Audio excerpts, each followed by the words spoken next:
What's up, guys? Do you have guitar gear that's outdated and old? Do you see everyone else using impulse responses and tone captures and wish you could too? Do you wish you could buy back your AC30 guitar amp that you sold on Marketplace 4 years ago, but you can't?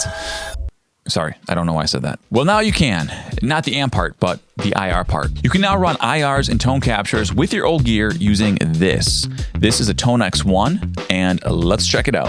Okay, so for this video, I'm gonna be playing with my Ibanez RG. I'm gonna be running into my Line 6 Pod HD 500X, which is gonna represent an old multi-effect pedal. I'm gonna be running that into a Tonex One. Now, for demo purposes, I'm gonna be using the Line 6 500X edit software. This is completely optional, and in fact, it's probably not gonna work much longer. I'm also using the Tonex edit software, which you will need if you wanna do this with a Tonex One.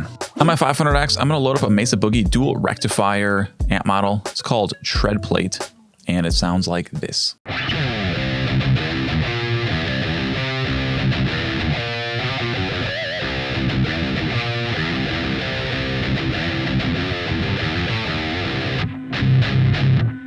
Sounds pretty good. Honestly, the amp models on the 500X sound really good as they are. There's other things we can adjust, like we can pick different cabs, different microphones. There's a bunch of different things that we can adjust so we can, dial in our tone really well. But let's say that we just want more.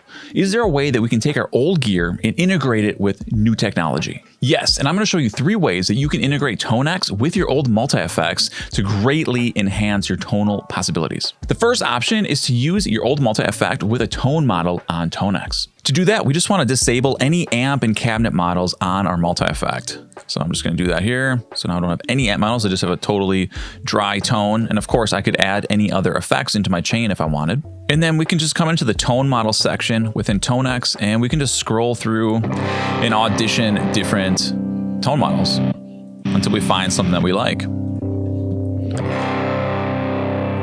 Depending on what tier of Tonex you have, you might not have a ton of tone models, but if you go to ToneNet, this is like a user database where people create different tones and they upload them to this database, and you can just download them for free. And so there's like thousands of different tone models that you can find. And if there's a specific amp tone you're looking for, an amp that you sold, that you wish you hadn't sold, and you wish you could have it back, you can come in here and you can search for that, and it's going to pull up all these different AC30 models that I can try out. But for now, I have a couple factory collections on here, and I'm going to go into the rectify. These are all like Mesa Boogie rectifier models, and I'm going to come down here to the Recti Hard.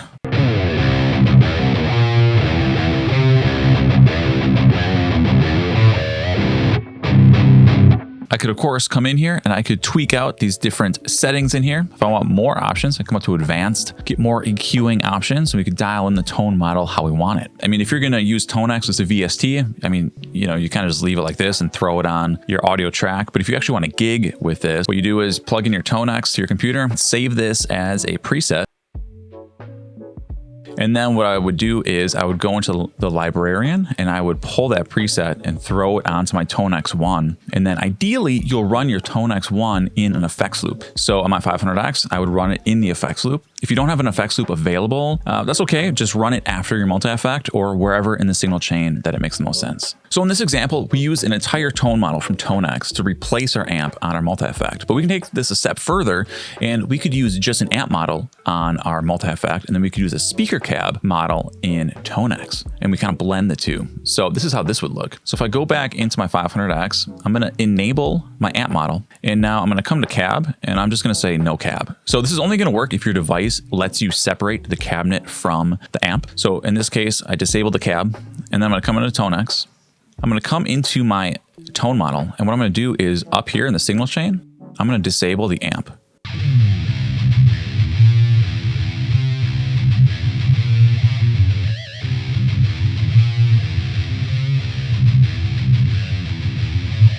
What I could do is I can just go through and try out different tone models. As long as I have the amp portion disabled, I'm just hearing the cabinets.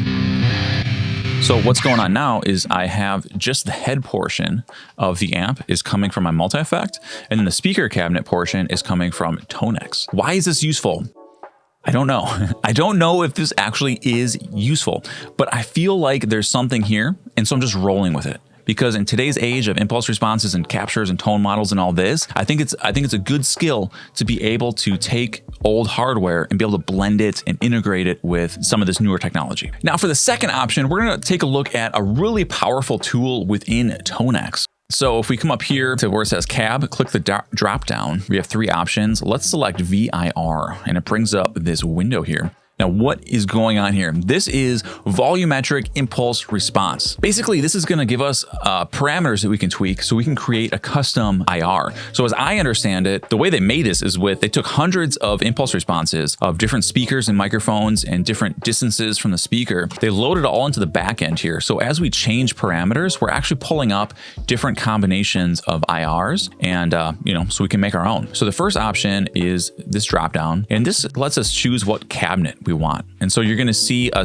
speaker combination. So like 2x12, 4x12, and then you'll see a label that refers to the actual cabinet or speaker being used. Now they're a little hard to understand, but I wouldn't get too caught up on exactly what speaker, is which thing. Just audition them and just go by your ear, like whatever sounds best. So I think I'm going to go with a 4x12 1960 cab. And then the next option we have, we can select up to 2 microphones. So let's just start with mic 1. And to kind of get this set up, if we come down here to the blend, this is where we can blend between a microphone 1 and 2. So let's move it all the way to the left, move the slider all the way to the left. And now we're isolating just microphone 1. And microphone 1 correlates to the yellow dot. So yellow is microphone 1, blue is microphone 2. So right now we're hearing this condenser mic.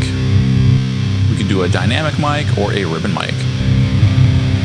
I think the ribbon mic sounds the smoothest, so I'm going to stick with that for microphone 1. And now here's a really cool part. We can move this dot, and by moving this dot, it's as if we're moving the placement of the microphone. So check this out. Moving away from center smooths out the tone, but we can lose clarity if we go too far. And then moving away from the cone can get rid of boominess, but it also sounds farther away. I think I'm going to try it right here. We move the slider all the way to microphone 2, and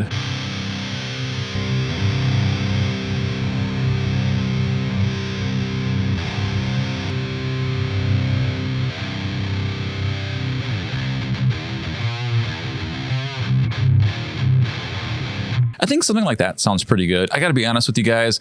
The way I'm monitoring this, I'm still hearing a little bit of like the raw, like amp only tone. So I have a little bit of like harshness in my monitors. You're not hearing it on your end, but I hear it. And so I'm trying to compensate as best I can for that, but it's a little tough. But anyways, this sounds pretty good. You get the idea. And then once you get settled on a VIR that you like, just close and now you have it. Again, just save this as a preset and you can load it up onto your Tonex One and you can gig with it. Okay, the third option, come back up here to this drop down and now we're going to go to custom IR and it's going to bring up the IR manager. You can see a couple IRs that I've already loaded in. Basically the way this works is if you've purchased IRs or you've made your own, you go here and add IR, you just navigate to where your impulse responses are on your computer. You choose one and it pulls it in. And then as you select them, it just loads it up. This is kind of the typical way that you would use impulse responses. This is your third party impulse response loader.